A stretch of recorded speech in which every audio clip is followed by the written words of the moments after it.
Welcome back to the Media Unrestricted podcast. I'm Dylan. And I'm Chase. And we're just going to get right into the topics. But first, I want to apologize if this episode and maybe next week's episode might not be edited. I'm dealing with a little bit of leg pain right now, and it's causing me to not be able to really sit that well. Like, I'm in pain just sitting down, which is weird, I know, but that's how it is. For me, at least right now. Yeah. But regardless, we're going to get right into the first topic here. And Chase actually saw this movie recently. So I got a chance to see Nobody, which I was really looking forward to. I heard nothing but good things, and it lived up to everything I heard. It was super good. Bob Odenkirk was fantastic in this movie, because usually he is a comedian actor, which I didn't know when looking into this. Bob Odenkirk actually he tried out to be Michael Scott in The Office, but it was given to Steve Carell, but he was in an episode of The Office. And I also, Christopher Lloyd, he's his dad in this movie. Damn, he's fucking great in this movie as well. The action scenes were insanely awesome. I mean, it's more or less like what I heard Gus going in was like John Wick kind of like film. It's definitely, you can definitely agree these could be like in the same universe. Like the action scenes are something you have to see because I feel like they are even better than John Wick. Definitely toward the end, like the final fight scene is really good. I would love to see a sequel. I know the writer of the first one said that he is working on writing one, but there's no green light on that yet, so that's still up in the air if it'll happen. But I mean, I'm sure they gotta make a sequel for this because everyone likes this movie. I give it a solid 8 out of 10. It's probably my third favorite movie of this year.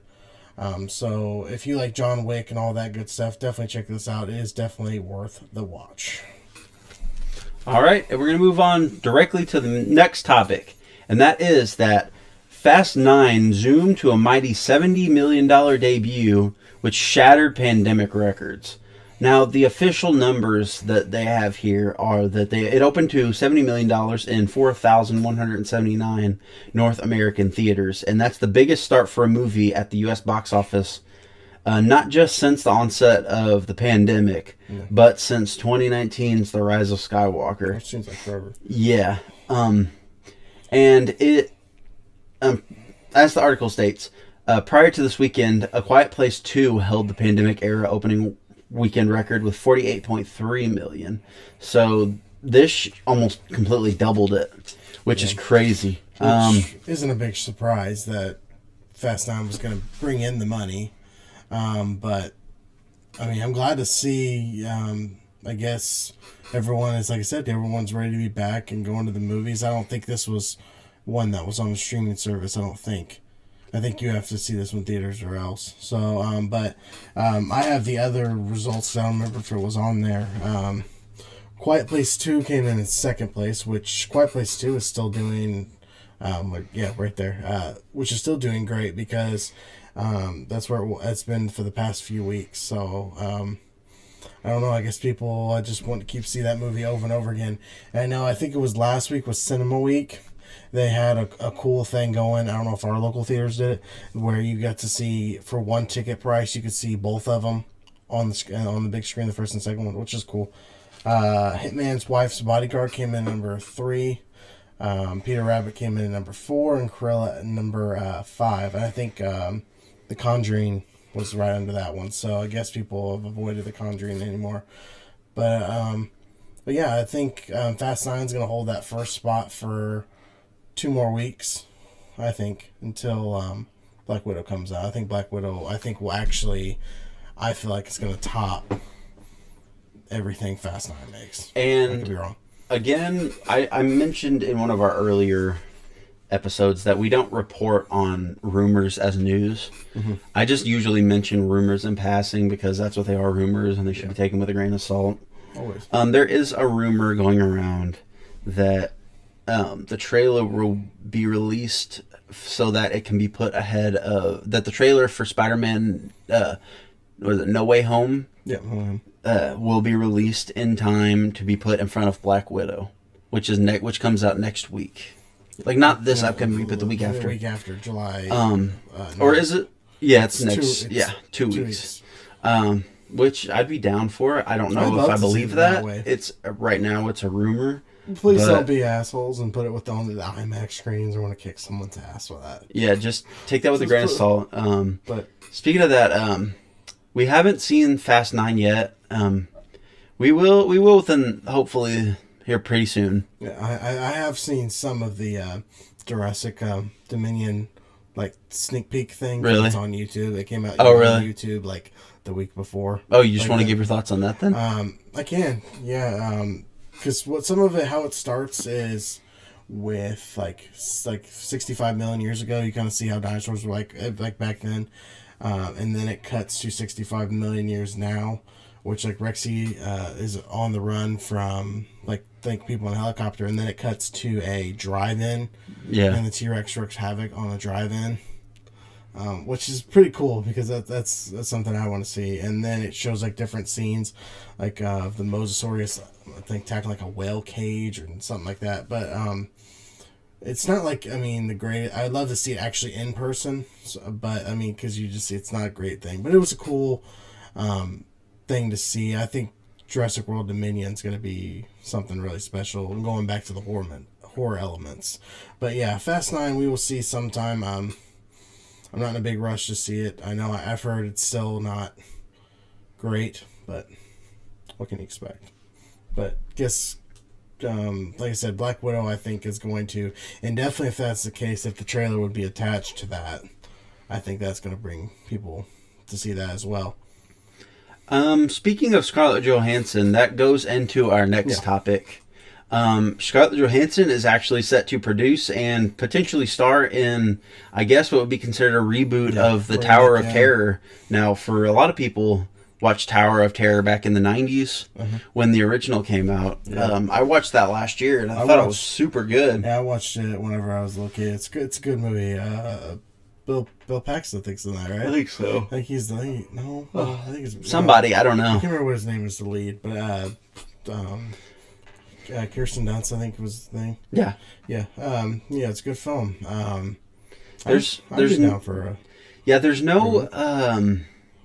There's no other information, only that she's set to produce and maybe star in it. Yeah. There's no release date, nothing else, because this was actually just announced, I think, a few days ago. So there's nothing out about it yet. Yeah. Just the announcement, which I think is pretty much all they need for right now. Yeah. So if you like the original Tower of Terror, I think this one is definitely a must see for you, because I mean I'd love to see what she can do. Yeah. And who she would be. Maybe she'd be one of the ghosts or something like that. But yeah, more news to come for this. I'm sure about that. All right. And then moving on to our next topic, the Greenland, that movie that we talked about just a couple weeks ago, is getting a sequel, which kind of, whenever I first saw it, was kind of surprising. I didn't expect it, but I'm totally down for a sequel. I think that'd be really cool to see what happens. I don't going like we talked about before the show started. I said that if this movie it doesn't need a sequel, but if we're getting one, I'm fine with it. I'm absolutely down to see just what more they like. What I guess we get the rebuilding stage. I guess is what we're going to be getting. Yeah. But what do you think of the news of the sequel? I think it's okay. I mean, and already having a title too. When I saw whenever I saw Greenland, I originally believed that a sequel would be cool, because a lot of these apocalypse movies don't show what happens after. Yeah, they just show either the Earth getting destroyed or people go into a bunker and then the Earth, then whatever colliding with Earth, and credits. And you never get a sequel. But with this one, it's called Greenland Migration. They say the story will involve around them coming out of the bunker and journeying across Europe to find a new home, and apparently Europe's frozen over. Yeah, which was interesting. See in the movie, but that's interesting. Yeah, Europe was the. It was just a kind of. Well, Europe was the impact site. Yeah. If you remember that. Yeah. So Yeah. but yeah, I mean, it's already got a title and everything, Greenland Migration. So didn't know it had a title either, but. Just like we said with the last topic, not much news to go off on this one except for it's got a title and what little bit we know, but more news to definitely come from that, directed by the same guy. So, I mean, I'm sure it'll be just as great, and I can't wait to see how they rebuild and everything. I think that's going to be something really cool because, like you said, you never see what happens after. So, I think it'll be cool just to see what happens. All right, and moving on to the next topic, we have a announcement for the next Transformers movie, and yes, this takes place in the Michael Bay Transformers universe. Yeah. Some reason going away from the Bumblebee. Yes, it's called Transformers: Rise of the Beasts. Now, as the article states, the movie comes out in 2022, and it will feature characters and creatures from the Beast Wars spin-off TV series. And that includes Maximals, Predacons, and Terracons. And there's some news about the designs as well for the different robots and stuff that are going to be in the movie. Optimus Prime, who's going to once again be voiced by Peter Cullen, because I don't know of anybody else who could really voice Optimus Prime. Bumblebee and other classic Transformers will be present. And they'll be designed after their original toy and toon incarnations, although Bumblebee's car form will be the all-terrain Camaro. RC is showing up with the Ducati 916 as her car shape, while Mirage is a Porsche. And on the villain side, there's Scourge, a twisted Terracon who claims his victims' Autobot insignia as trophies, and he's aided by Nightbird, a female Terracon. And from the Maximals, who are basically Transformers who become animals, there's Air Razor, the heart of the group, and a bird in creature form Rhinox, the muscle, who transforms into... like the article states, into, well, you can guess. The leader of the Maximals is Optimus Primal, described as the father figure of that group. He's similar to Optimus Prime in outlook, but isn't the same character and becomes a giant gorilla. And as for the humans in the movie, it's known that the Anthony Ramos, who stars in The Heights, and Dominique Fishback, who starred in Judas and the Black Messiah, are leading the cast, and they know a little bit more about the characters. Anthony Ramos' character will be living with his mother and little brother after serving in the military. He's a father figure to his little brother, and he's trying to find his way. And he's described as a genius when it comes to electronics. He is also said to have a lot of heart and tenacity. Now, Fishback's character, Elena, works at the museum as a researcher of artifacts, and she's trying to break the glass ceiling at work, but her boss keeps taking credit for all her work. And, I mean, it's a little bit of everything. I wish... because, did you see Bumblebee? That one, I really wish they would continue off that. I know they were still, I think, planning a Bumblebee sequel, which they definitely need, because... I don't know. I mean, I kind of like... I really like the earlier ones of the Michael Bay's franchise, but, I mean, as they did go on, I mean, they did definitely... like, the last night, like, it's so long, and it's just so kind of, like, I don't hate it, but I don't like it either. But I'm definitely... I guess we'll give this one a try. I think... the bad guy, for some reason, reminds me of Predator or something, because, like he says... he claims the victims' trophies, like Autobot trophies, seem like the Predator to me. But I don't know. I feel it could be okay if it's going like the Beast Wars thing, because that stuff was cool. But the movie comes out June 24th, 2022. So what's today's date? So we're just under a year now. So yeah. I'm sure a trailer will be dropping probably around the Super Bowl. I could expect that one. So more to come from Transformers Rise of the Beast. Yeah. All right, and if you want to, you can introduce this one too. The Halloween Kills trailer came out just a couple of days ago, and it was not scheduled to come out till next week. But somebody leaked it online, so I guess they thought might as well just put it out now. And what'd you think of it? I thought it was pretty good. You can definitely see how it's probably going to be better than than Halloween that came out in 2018. Yeah. So I can't wait for it. Yeah. I love this trailer a lot. I know there's a lot of people going around saying that it spoils a lot, and I mean, for a certain point, it does, because it does spoil some of the kills. But some of the killings were going to happen, like the firefighter kills at the beginning those were cool. Like I said, that's the one complaint I hear from people, but I actually haven't heard a complaint from anyone on the trailer. But I just wanted to go over just a few things that I liked.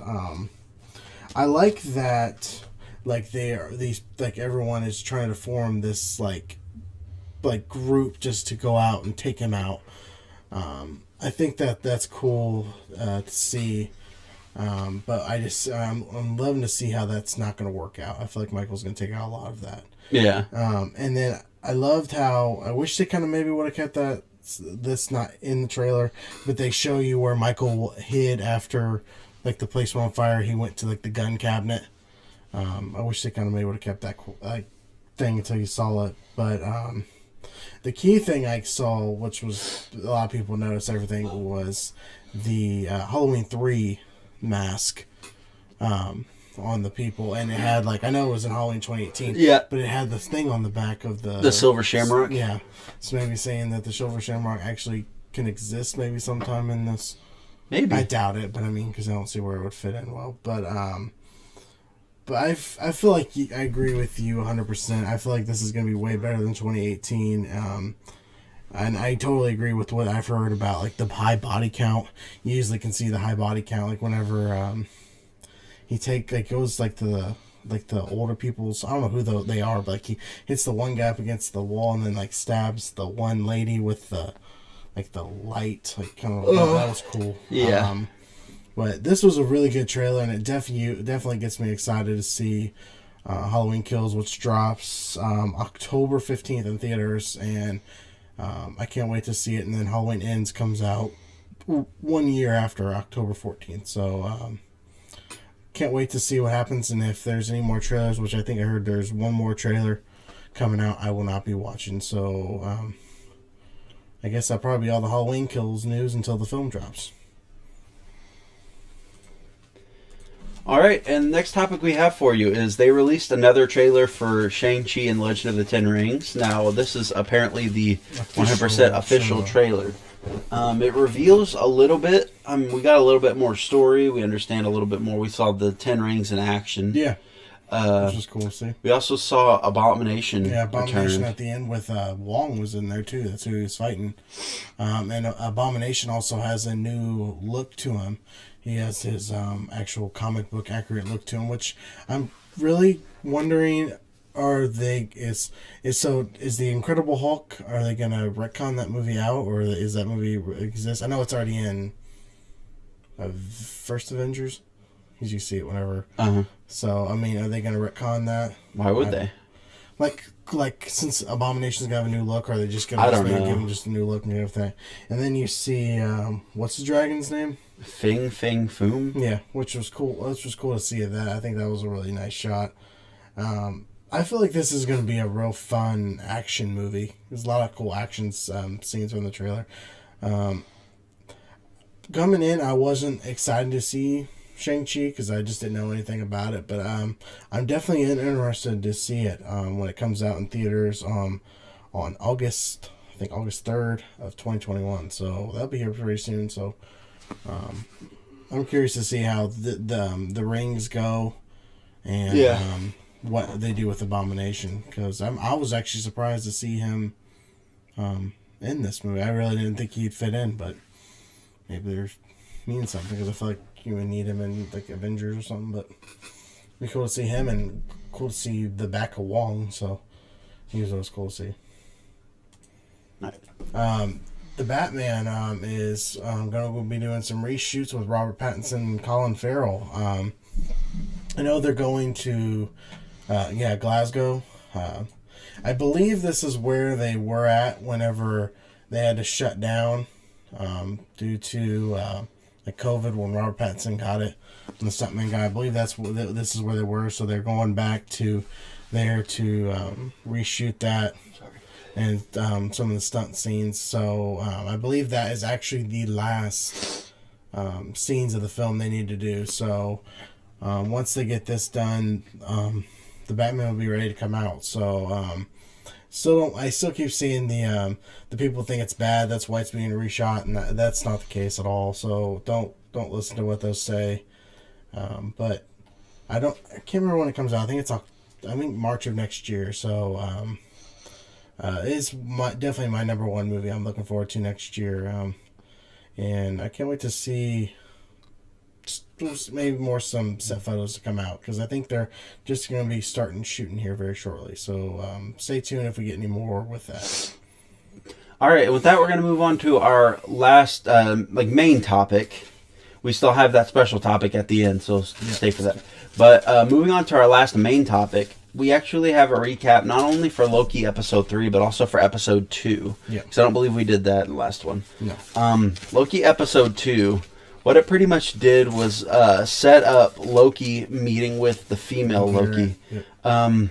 What happened in that episode was pretty much just Loki and Mobius they talked a lot during the episode to each other. But what the real crescendo of the episode was going to the year like 2050 something, and going to 2050. Yeah, and they went to like a Rock's Cart store, which is a reference to like one of the older MCU things called Roxxon, old company. A lot of people wonder, I guess maybe they ventured off into retail stores and whatnot, but they went to that because there's a hurricane hitting the store. Yeah. And the store's having a hurricane sale on their items, I guess, which implies maybe that's they have a lot of hurricanes there, maybe. Yeah, maybe. But but like before, they discussed that the variant is hiding in different yes, that's what episode 2 happened. Apocalyptic locations. Yeah. Like they go to Pompeii, and Loki starts speaking Latin, which is really cool because there's one other Marvel character who can speak Latin. You know who that character is? That can speak Latin? Mm-hmm. If you remember, you're going to go back to Iron Man 2. So Iron Man 2. Yeah, which is where they say it. Oh, that can speak Latin. Mm-hmm. Oh, was it was it Whiplash? No. Or was it what's his name? The dude who works No for guy. Justin Hammer. No. No? It's Black Widow. Oh, really? Whenever he was going through Natasha's profile, and he goes, going through her languages, and he goes, Latin? Who speaks Latin? And then that's so, she could speak Latin, so whenever in Avengers, they could have spoke Latin, and they would have known exactly what I'm saying. Which was pretty cool. I don't know if they did that on purpose, but that was cool. But yeah, the variant's hiding in different locations, so that's where they go, and that's where, and she kind of takes over different people's, possesses them, possesses the what the military, what I can't remember what her name was.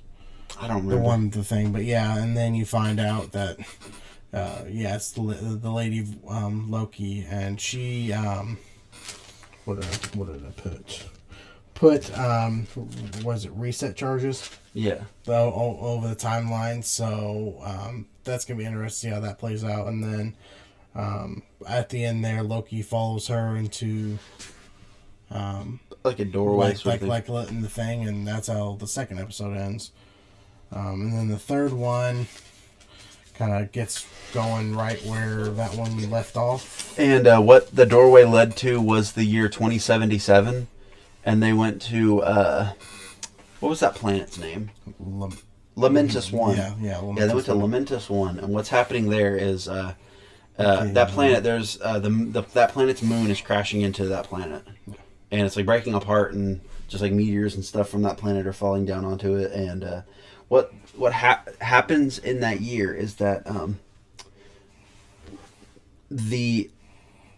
that planet they're building what they're calling an ark to try to get people off. And what's supposed to happen in that timeline is that the ark is supposed to is that the Ark is supposed to be destroyed and nobody makes it off. Yeah. So thereby everybody on the planet dies.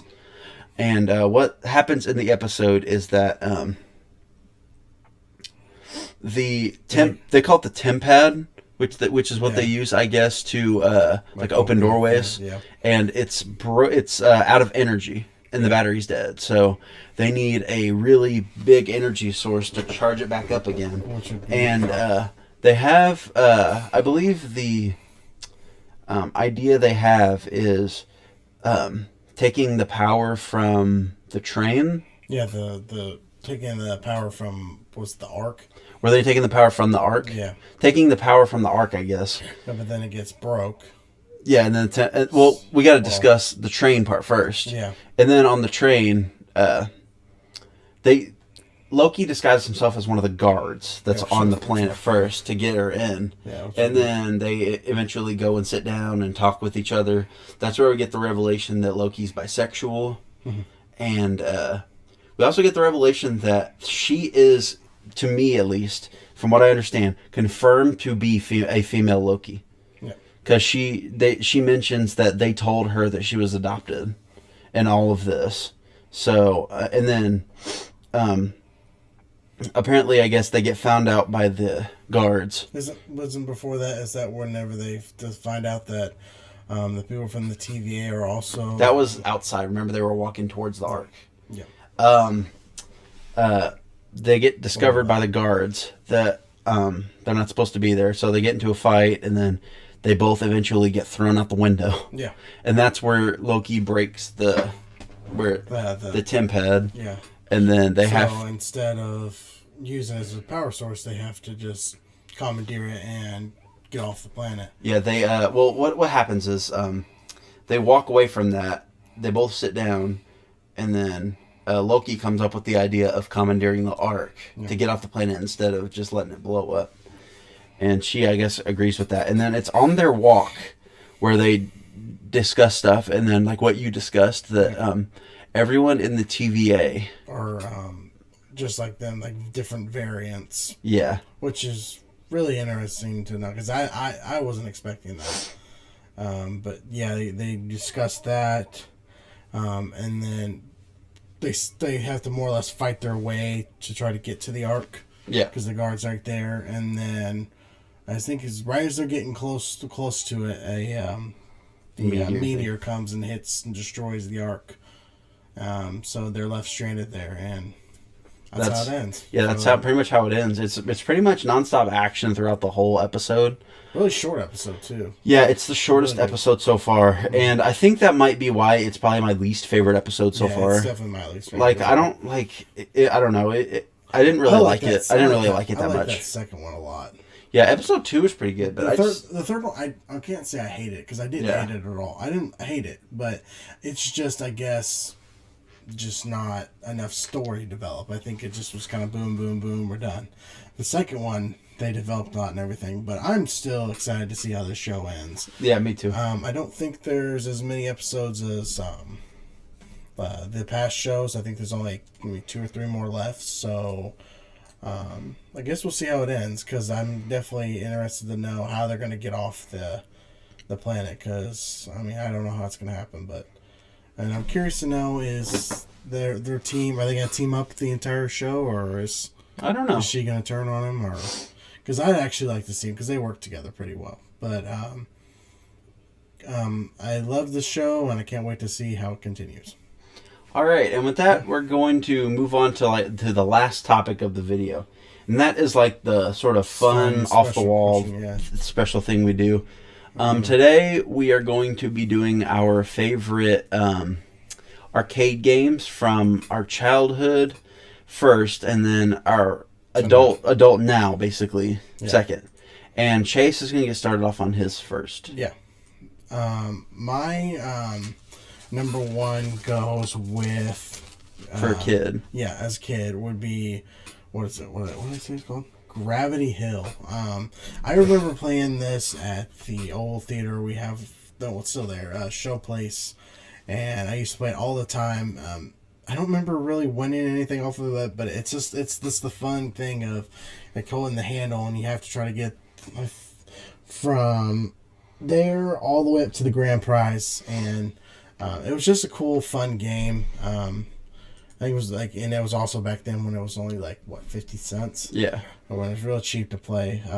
But they don't make games like that anymore, which sucks. But because as you see, as we talked about before, like you see the evolve game, how arcade games have evolved. So going on to our next one takes it kind of a different way, but Big Buck HD. Me and Dylan play this when we used to go to the arcade and here, which we split. How many times did we play? How many games did we put into that? A lot. We put into that a lot. We always had a good fun competition with it. I like this one more than the original. I always thought the original one seemed like they were broke. It seemed like this one's more on point.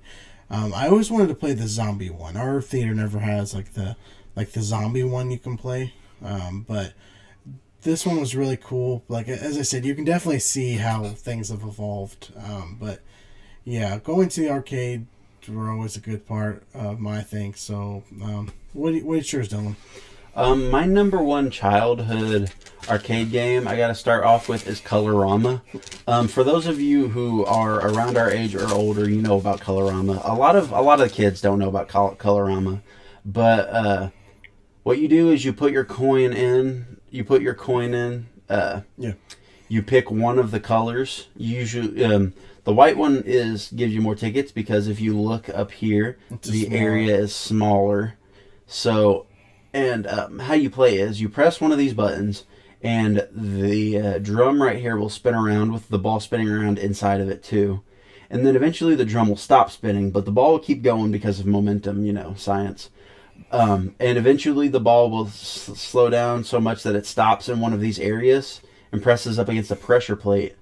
And that's how the game knows which color you picked. And that's how you know what kind of tickets you won.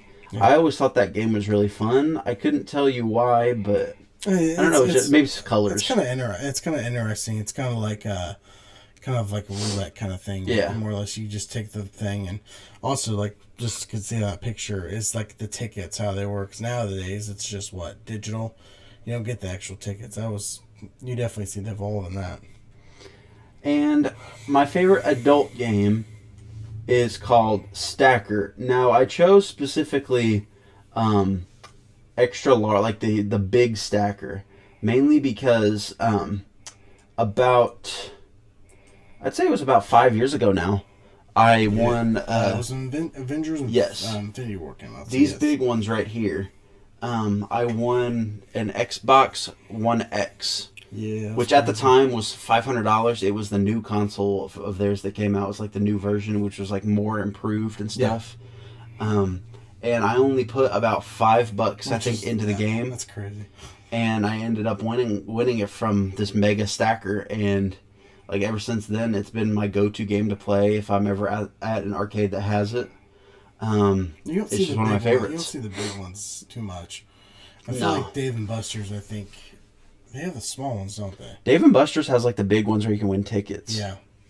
But this is a cool one. And I remember whenever you won that because I was right there and people were walking by and kind of like people had to think some people like stopped and watched. It was crazy. It was cool. But yeah, they don't make things like that. I haven't seen that in a while. So if you have anything like that, I'd love to definitely know everyone else's favorite arcade games. What other games you guys like? That'd be cool to know. Yeah. But if you like this, give us a like and a subscribe. We really appreciate it. And we'll see you next time. All right.